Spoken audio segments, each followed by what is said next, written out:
that addressed swatting. And to see this happen it's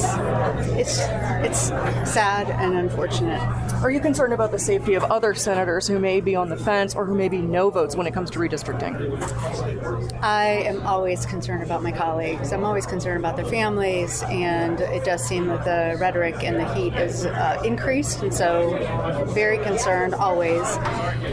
And so we'll come together tomorrow. I know that every person in that legislature wants to do right by their constituents, and I know that the Indiana Senate Caucus, the Democratic Caucus, is focused 100%, laser focused on listening to Hoosiers, responding with ways that they are letting us know when it comes to affordability, and keeping our focus there. Again and again and again, we are hearing we don't want to have our congressional maps rigged mid-decade, full stop. And so it's good. We turn that page. Let's look to January to get back to the business of Hoosiers. Are you concerned Shelli, do you think Governor that the Braun swatting... Governor Braun just put out a post saying that he talked with President Trump this morning, and he said the Indiana State Senate is hiding behind closed doors and refusing to even bring redistricting to a vote, that Hoosiers deserve to know where their legislators stand and expect them to show up for work, not walk out and hide in the dark. That's from the governor after he talked with the president this morning. We show up for work. What's being asked of us was unprecedented, and folks took several long months to listen to their constituents, and again and again and again, Hoosiers made their voices very loud and very clear. They do not want their congressional maps redrawn across the board, every poll. This wasn't, a party thing. This was Hoosiers saying, we are a state that doesn't cheat. We are a state that abides by the rules. We are a state that responds to the needs of their constituents. And what they have heard again and again, each and every one of us, the needs of Hoosiers are about affordability. It's about the economy. It's about making sure that their kids have a better chance at having a better life than they did. That's the Hoosier way, and that's what we've been called to do. That is the work. And I haven't seen anybody hiding behind closed doors. I can only say, state on our caucus, the Senate Democratic Caucus, we've been having town hall after town hall, listening session after listening session. We have been working on behalf of those who have elected us to serve them. The conversation now is making sure that politicians can decide who their voters are, who is electing them. And that is the wrong way of approaching this. So I would just say Shelli, we are doing the work of the people. Senator Yoder, on the whole swatting issue, two things. It seems like the individual who did the swatting sent an email to state police or to law enforcement, and it may have been tied to Senator Good's, sort of thoughtful approach to dealing with the whole redistricting issue. Any thoughts on both those two parts of this? It's terrible. It's sad. I'm relieved that Senator Good and his family are safe, that law enforcement responded accordingly, and that's really all I have to say about that. It sounds like he was doing his job. So, Senator, are you concerned that this growing pressure from the White House could change the minds of some Senate Republicans enough so wherein maybe they decide to move forward with the redistricting conversation of sorts? I cannot speak to that. I have no idea. I serve the individuals in my district and the whole state of Indiana. And where other legislators are, I can't speak to their motives, their decision making, but I know that the Senate Democratic Caucus is standing firm, making sure that we're listening to Hoosiers and working accordingly. Can you confirm that some of your Senate Republican colleagues have received invites to the White House? I've heard rumors. I didn't get an invitation, so I can't speak to an invitation of any sort, but I do know that I've read some of these claims, and it sounds like some of them are true, and whether or not people go, I do not know. How late is too late for redistricting in your mind? When do you think it'll be a done deal as far as it's too late to take up the issue to have any effects?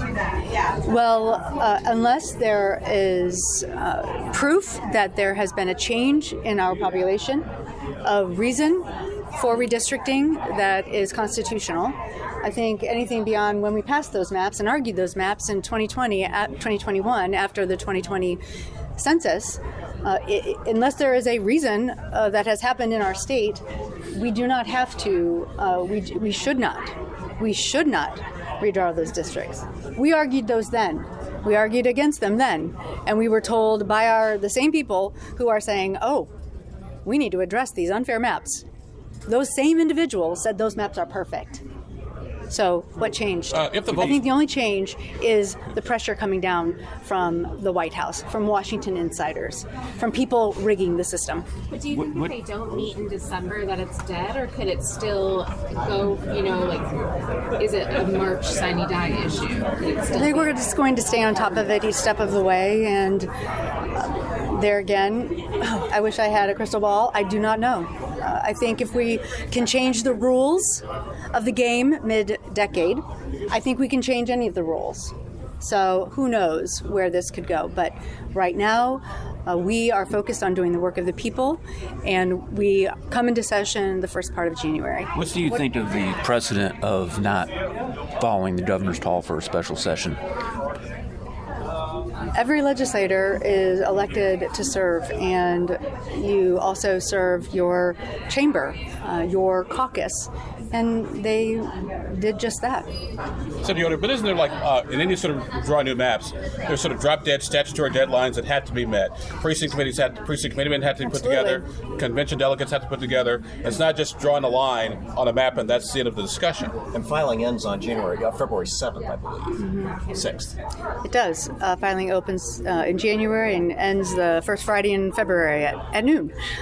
So there are some real deadlines here, but again, who knows? If we're going to cheat in one way, then I guess we could, there are lots of things that could change. So I don't anticipate that happening. I appreciate the intentionality that many of my colleagues are approaching this with open, so many of them are saying, I'm listening to constituents.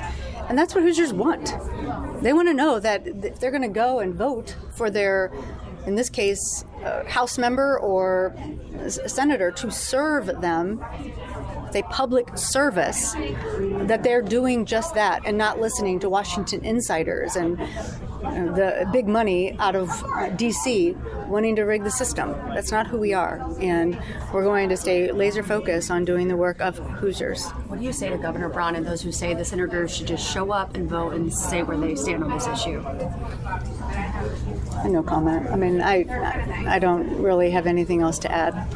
In a nutshell, could you share your top priorities for the 2026 legislative session? Absolutely. It's going to be 100% on affordability. We are talking about the economy and making sure that Hoosiers feel like what those kitchen table issues, the pocketbook issues, when it comes to utility rates, when it comes to healthcare affordability, when it comes to childcare affordability, when it comes to housing access and affordability. That's what we're hearing again and again and again. And that's what we'll be focused on for 2026. It sounded like a pretty big discussion toward the end on data centers. Does it sound like we might see some legislation on non-disclosure agreements specifically? It sounds like we will be, and we'll be excited to see that legislation and make sure we do all that we can. So communities feel like they have every tool in the toolbox to help their communities, especially when it comes to issues of transparency and accountability.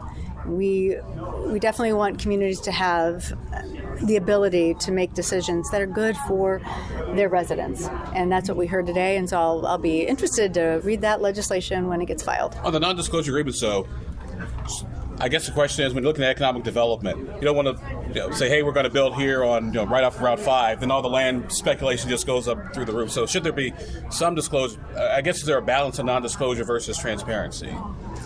You do hear this argument, and I think it will be interesting in how the policy is written and the approach that we take. But there are many different stakeholders, many different concerns when it comes to economic and the environment, and people's lives are at stake here. We need to make sure that those protections are there, and in the end, that Hoosiers know that whatever is coming to their community actually has a benefit. Your take on potential tweaks to SEA 1 from the previous session, as well as any tax code changes made in light of OB3? Well, I mean, every single one of us went home and really got an earful on SEA 1. I think there is a concern that even our local communities are looking at making cuts to public safety, law enforcement, fire, services that we need that make our communities better, a sense of place. We hear a lot about that. And when it comes to supporting our local schools, supporting our local libraries, and all of that is really being cut and under fire. So we're going to make sure when we come back and approach some of these fixes to SEA 1, we do so in a way that we've listened to local leaders and make these changes so that they can provide the public services, especially when it comes to safety, that communities are concerned that they're going to be losing. Thank you. Thank you. Thank you very much.